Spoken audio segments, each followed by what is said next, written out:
ప్రతి బడ్జెట్లో కొన్ని సానుకూల అంశాలు ఉన్నట్టే కొన్ని వర్గాల నుండి విమర్శలు మరియు నిరాశలు కూడా వ్యక్తమవుతాయి. 2026-27 బడ్జెట్లో ప్రధానంగా చర్చకు దారితీసిన నిరాశపరిచే అంశాలేంటో ఇప్పుడు చూద్దాం. వాటిలో ముఖ్యమైనది గ్రామీణ ప్రాంతాల్లో ఉపాధి కల్పించే ఉపాధి హామీ పథకానికి నిధుల కేటాయింపు డిమాండ్ కంటే తక్కువగా ఉండటంపై విమర్శలు వస్తున్నాయి.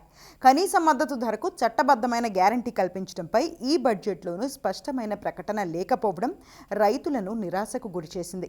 వ్యవసాయ రంగానికి చేసిన కేటాయింపులు ద్రవ్యోల్బణంతో పోలిస్తే తక్కువగా ఉన్నాయనే వాదన వినిపిస్తోంది. కొత్త పన్ను విధానాన్ని ప్రోత్సహించే క్రమంలో భాగంగా కేంద్రం అందులోనే మార్పులు చేసింది. అయితే పెట్టుబడులపై మినహాయింపులు కోరుకునేవారు ఎక్కువగా ఇష్టపడే పాత పన్ను విధానంలో ఎలాంటి మార్పులు లేకపోవడం పన్ను చెల్లింపుదారులను కొంత నిరాశపరిచింది.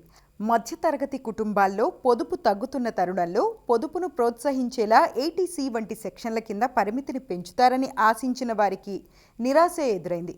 ఇక భారీగా మౌలిక సదుపాయాలకు నిధులు కేటాయించినప్పటికీ తక్షణమే నిరుద్యోగతను తగ్గించేలా లేదా భారీగా ఉద్యోగాలు సృష్టి చేసేలా ప్రత్యక్ష పథకాలపై స్పష్టత తక్కువగా ఉందనే అభిప్రాయము వ్యక్తమవుతోంది. అలాగే రాష్ట్రాలకు ఇచ్చే మూలధన పెట్టుబడి సాయంపై కేంద్రం విధిస్తున్న కఠినమైన షరతుల వల్ల కొన్ని రాష్ట్రాలు ఆ నిధులను పూర్తి స్థాయిలో వినియోగించుకోలేకపోతున్నాయని ఆర్థిక నిపుణులు పేర్కొంటున్నారు.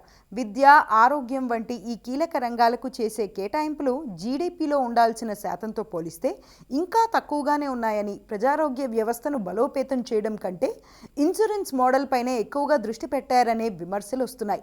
నిత్యావసర వస్తువుల ధరలను అదుపు చేయడానికి బడ్జెట్లో ప్రత్యేకంగా ధరల స్థిరీకరణ నిధి వంటి అంశాలపై పెద్దగా దృష్టి సారించలేదని సామాన్యులు భావిస్తున్నారు.